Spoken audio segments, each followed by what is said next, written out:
Hey guys, this is Preeti. Welcome back to my channel.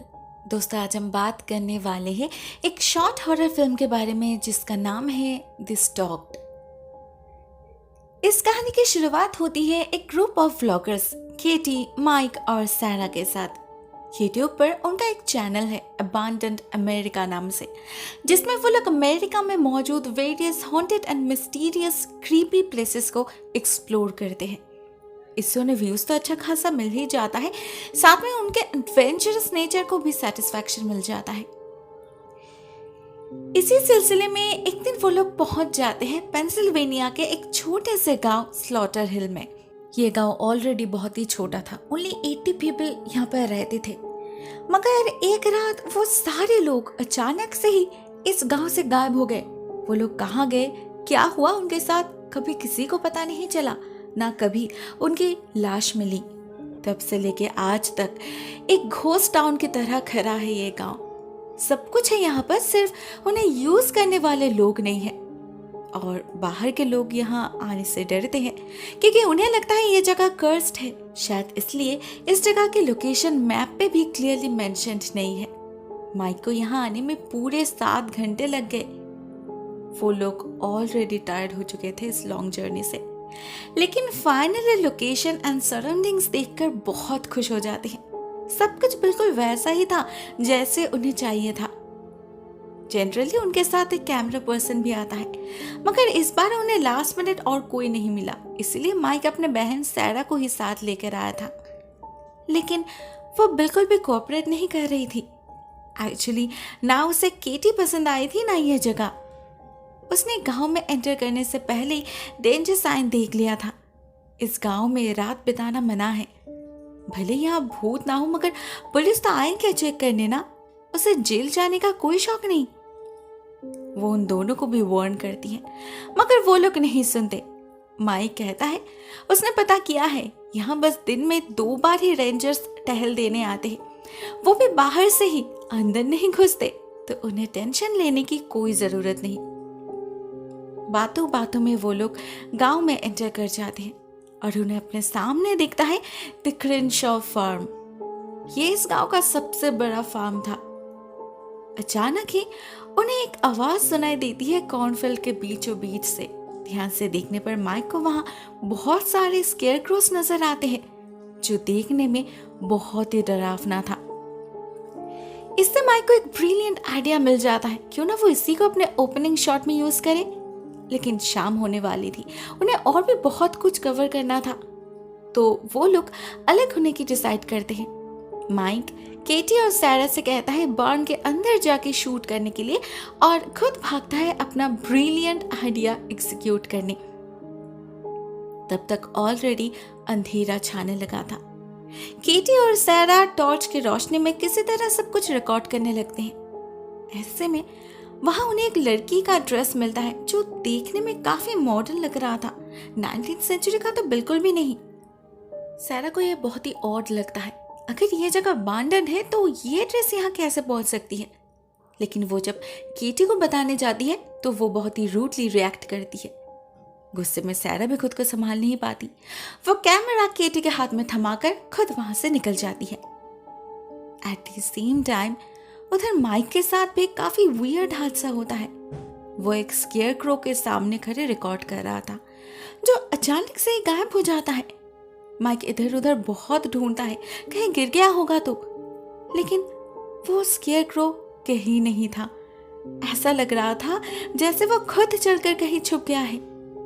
मगर ये कैसे पॉसिबल है। डर और टेंशन में माइक का पसीना छूटने लगा था। मन में अजीब से ख्याल आने लगे थे, कहीं यहाँ सच में भूत तो नहीं। ऊपर से ठीक तभी उसे अपने आसपास किसी के फुटस्टेप्स सुनाई देने लगते हैं, जिससे वो और ज्यादा डर जाता है।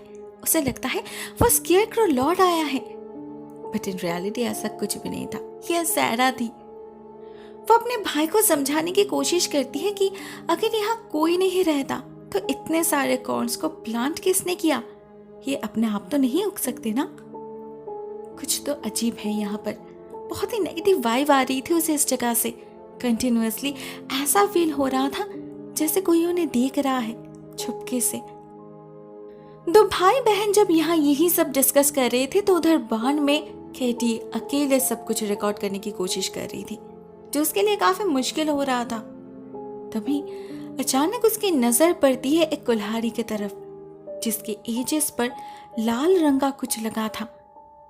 केटी समझ तो नहीं पाती ये रस्ट है या खून, मगर अचानक ही डर से उसका गला जरूर सूख जाता है।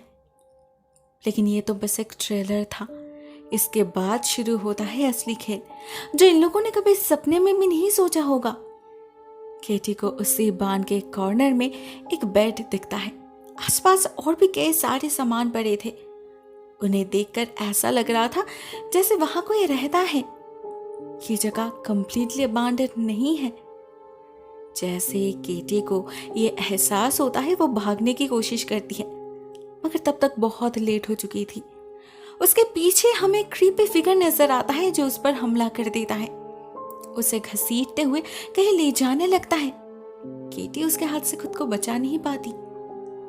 उसके चीखों से कुछ ही देर में वहां माइक और सैरा भी जा पहुंचते हैं, मगर तब तक जो होना था वो हो चुका था। उनके 1000 बुलाने पर भी केटी कोई जवाब नहीं देती। इधर उधर ढूंढने पर उन्हें उनका कैमरा मिल जाता है और उसके पास ही पड़ा था बहुत सारा खून, जो एक स्ट्रेट लाइन में बाण के कॉर्नर की तरफ जा रहा था। जैसे ही वो लोग उसे फॉलो करके उस तरफ जाते हैं, डर से उनकी बोलती बंद हो जाती है। उन्हें अपने सामने दिखती है केटी की लाश, जो भयानक दिख रही थी। उसका चेहरा सीवियरली डैमेज था।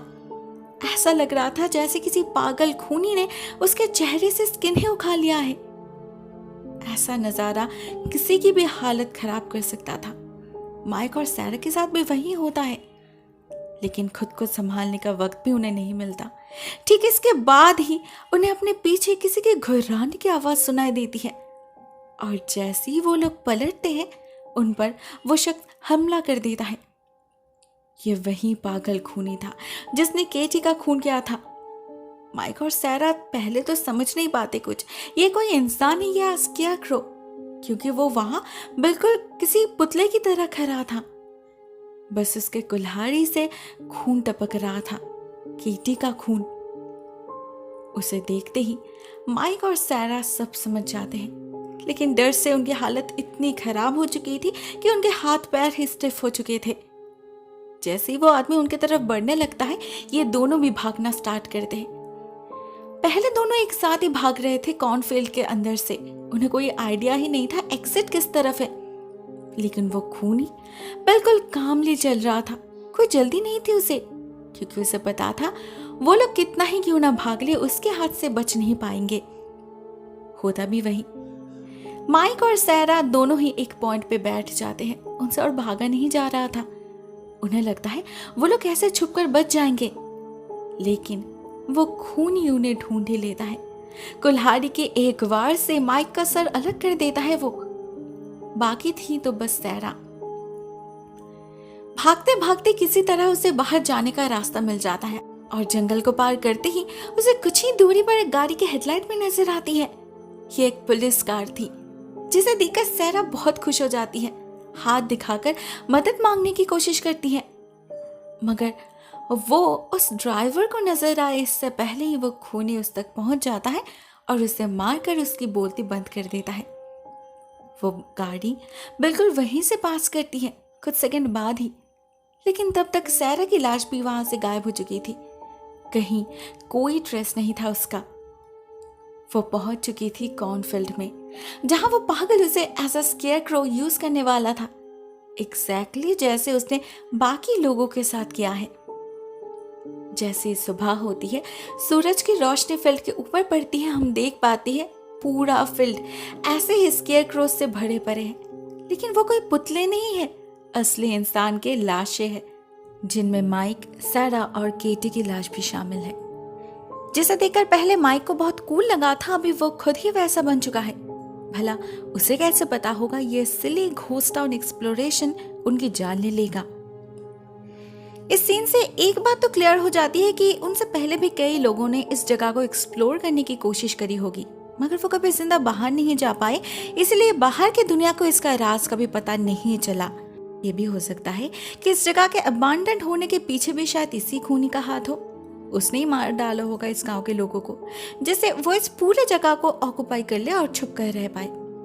लेकिन यहाँ सवाल ये उठता है कि ये आदमी आखिर था कौन। इस फिल्म के एंड में हमें कुछ न्यूज़ क्लिप्स दिखते हैं जिससे हमें पता चलता है 1956 के आसपास से ही इस गांव में कई तरह के प्रॉब्लम्स दिखाई देने लगे थे। ड्रॉट, फार्म एनिमल्स की बीमारी, एक के बाद एक चलता ही रहा। गांव में रहने वाले सारे परिवार इसका शिकार हुए, सिवाय एक परिवार के जिनका एक रेंशॉ फार्म था। उल्टा इस समय इनकी प्रॉस्पेरिटी दुगनी तेजी से बढ़ने लगी। अब यह कैसे हो रहा था वो किसी को पता नहीं, लेकिन लोगों ने उनके अंदर कुछ चेंजेस जरूर नोटिस किए। मिस्टर एंड मिसेस क्रेनशॉ ने अपने घर से निकलना ऑलमोस्ट बंद ही कर दिया था। उनके स्किन भी पीले पड़ने लगे थे। इसके बाद एक दिन अचानक ही गांव के सारे लोग गायब हो गए एक साथ। अगर उनकी मौत हुई होगी तो उनकी लाश तो मिलती, लेकिन पुलिस को वहां कोई लाश नहीं मिली, कभी भी नहीं। इनफैक्ट जो भी लोग इसके बाद भी वहां गए वो भी गायब हो गए। ये लाशों का ना मिलना एक बहुत बड़ी मिस्ट्री बन चुकी थी। साथ में वो कॉर्नफील्ड तो था ही जो किसी निगरानी के बिना ही फ्लरिश कर रहा था। लोगों ने अलग अलग कंस्पिरेसी थ्योरीज बनाने लगे इसे लेकर, लेकिन असलियत तो सिर्फ वहां जाने वालों को ही पता चलता था। मुझे लगता है मिस्टर एंड मिसेस क्रेनशॉ ने कोई गलत तरीका अपनाया होगा जिंदा रहने के लिए, मे बी कैनिबलिज्म, जिस वजह से उनके शरीर में वेरियस म्यूटेशन होने लगा और उन लोगों ने अपने आप को स्केयरक्रो कॉस्ट्यूम के पीछे छुपा लिया, गायब हो गए बाहरी दुनिया की नजरों से। ये लोग कभी यहाँ से बाहर नहीं जाते थे, ना बाहर से किसी को आने देते थे, यही नियम था। तो ऐसा ही चलता रहा। जब भी कोई इसे तोड़ने की कोशिश करता, उनके सीक्रेट को रिवील करने की कोशिश करता, उनका हाल भी वही होता जो आज माइक, केटी और सारा के साथ हुआ है। तो क्या ये जगह हमेशा ऐसे ही रहने वाली है? कभी किसी को इसके बारे में पता नहीं चलेगा? God knows. दोस्तों, ये कहानी यहीं पर एंड हो जाती है। एक बहुत ही सिंपल येट थ्रिलिंग स्टोरी है जो मुझे काफी पसंद आई। ये फिल्म सिर्फ 20 मिनट की है, यूट्यूब पर फ्री में अवेलेबल है। मैं डिस्क्रिप्शन बॉक्स में लिंक प्रोवाइड कर दूंगी, अगर आप चाहो तो देख सकते हो। आज के लिए बस इतना ही दोस्तों। Thank you so much for watching this video. बहुत जल्द मिलते हैं किसी और नए वीडियो के साथ। तब तक के लिए टेक केयर, टाटा।